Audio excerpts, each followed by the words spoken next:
ఇక్కడ ముఖ్యంగా ఈ రోజు మా సందర్శన యొక్క ప్రధాన ఉద్దేశం ఏంటంటే ఉమ్మడి పాలమూరు జిల్లా గాని అదే విధంగా కృష్ణా బేసిన్ లో ఉండేటువంటి తెలంగాణలోని నల్గొండ గాని రంగారెడ్డి గాని ఖమ్మంలో భాగం గాని కృష్ణా నదిలో ఉండేటువంటి నీళ్లను సద్వినియోగం చేసుకోవడం ద్వారానే ఈ ప్రాంతాలకు ఎప్పటికైనా సాగునీరు గాని తాగునీటి అవసరాలు గాని తీరుతాయనేటువంటిది కేసీఆర్ గారి యొక్క నమ్మకం, అవగాహన, వారి యొక్క పరిశీలన. దాన్నే అమలు చేయడానికే కేసీఆర్ ప్రభుత్వం కృషి చేసింది.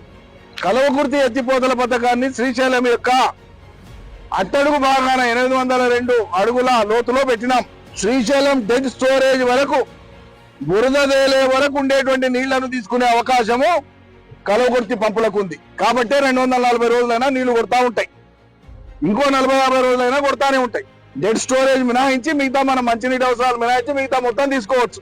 అందుకోసమే పాలమూరు రంగారెడ్డి యొక్క పంపులను కూడా ఈ 802, 804 అడుగుల దగ్గరనే పెట్టడం జరిగింది. కల్వకుర్తి పంపులు ఎక్కడున్నాయో దాని పక్కనే ఒక 1/2 కిలోమీటర్ దూరంలో పాలమూరు రంగారెడ్డి పంపులను పెట్టడం జరిగింది. ఎందుకు? దీర్ఘ దృష్టితోన, దూరదృష్టితోన నీటికి కటకట రావద్దు, పాలమూరు రంగారెడ్డి ప్రాజెక్టుకు అవసరమైనటువంటి 90 టీఎంసీల నీళ్లను 45 రోజుల్లో తోడుకోవచ్చు, జస్ట్ 45 రోజుల. కానీ అదే జూరాల దగ్గర హెవీ ఫ్లడ్ వచ్చినప్పుడు 20-25 రోజులు మినాయిస్తే జూరాల మీద ఆధారపడిన ఇతర ప్రాజెక్టుల నీళ్లకు అదనంగా పాలమూరు నీళ్లను తోడుకునే అవకాశం లేదు. నీళ్లు లేని చోట పాలమూరు రంగారెడ్డి సోర్స్ పెట్టమంటారు అపర మేధావులు, నీళ్లున్న చోట శ్రీశైలాన్ని ఆంధ్రాకు దారాదత్తం చేయమంటారు. అందుకోసమే 240 రోజులైనా కూడా పాలమూరు లిఫ్ట్ ఇరిగేషన్ స్కీమ్ కి ఎక్కడైతే సోర్స్ ఉందో అక్కడి నుంచి కల్వకుర్తి లిఫ్ట్ ఇవాళ నడుస్తా ఉంది. పాలమూరు అక్కడైతేనే విజయవంతం అవుతుంది అనడానికి ఇంతకు మించిన నిదర్శనం లేదు. ఇప్పటికే ఒక 3-4 పంటలు పండేది పాలమూరు రంగారెడ్డి పూర్తి అయితే ప్రభుత్వం వచ్చి 3వ సంవత్సరం నడుస్తా ఉంది. తట్టెడు మట్టి తీయలే. చిత్తశుద్ధి ఉంటే పూర్తయినటువంటి పాలమూరు రంగారెడ్డిలో మిగిలిపోయిన కొద్దిపాటి పనులను చేయండి.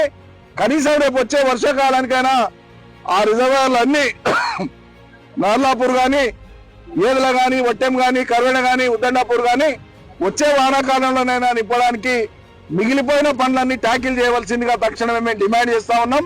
90% పూర్తయి ఇంత మిగిలిన ఈ టైంలో 3వ సంవత్సరం పడ్డా కూడా ఇంకా జూరాల కాడ పెట్టేది ఉండేటటువంటి తలకాయ లేని మాటలు ఇప్పటి నుంచి ఎవరైనా మాట్లాడితే అంతకంటే బుద్ధిహీనత ఉండదు. విఘ్నతను ప్రదర్శించండి ఇప్పటికైనా అని చెప్పి మేము డిమాండ్ చేస్తూ, ఈ నీళ్లే ప్రత్యక్ష సాక్ష్యం. కృష్ణానది నీళ్లే ఏనాటికైనా మనకు జూరాల కాదు అవసరాలు మొత్తం తీర్చేది.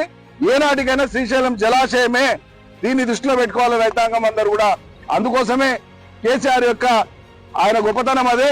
వచ్చేటువంటి 100 ఏళ్లను దృష్టిలో పెట్టుకొని ఆయన ఆలోచనలు చేసి పనులు చేసి అర్థం చేసుకునేటువంటి, అవగాహన చేసుకునేటువంటి శక్తి లేనటువంటి రాజకీయ వ్యతిరేకులు మాత్రమే కక్ష కట్టి దుష్ప్రచారం చేసిండ్రు. ఈ సత్యాన్ని ప్రజలు ఇప్పటికైనా అర్థం చేసుకోవాలని చెప్పి కోరుతా ఉన్నాం. జై తెలంగాణ.